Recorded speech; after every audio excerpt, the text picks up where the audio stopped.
மயிலாப்பூரில் அந்த மாங்காயெல்லாம் பாருங்கள் தொடச்சிட்டேன்.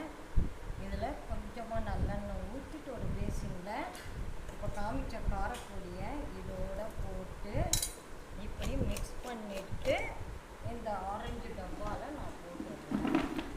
அந்த மாதிரி ஒரு செட்டாக போட்டிங்கன்னா பியூராக ட்ரெடிஷ்னல் அவக்காய் ஊட்டா வரும்.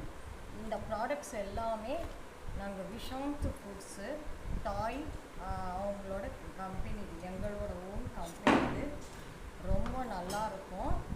இந்த மாதிரி மிக்ஸ் பண்ணி போடும்போது தான் ரியல் அவக்காய். இதில் சால்ட்டு, கடுகு பொடி, மிளகா பொடி, மஞ்சள் பொடி, காஷ்மீர் சில்லி பொடி, அப்புறம் வெந்தய பொடி, கொஞ்சமாக தான் வெந்தய பொடி போடணும். அப்புறம் 2 வெந்தயம் அப்படியே போட்டுருணும். இதுதான் pure avakaya. Okay views, enjoy பண்ணுங்கள், நல்லா சாப்பிட்டு நல்லா வாழுங்க.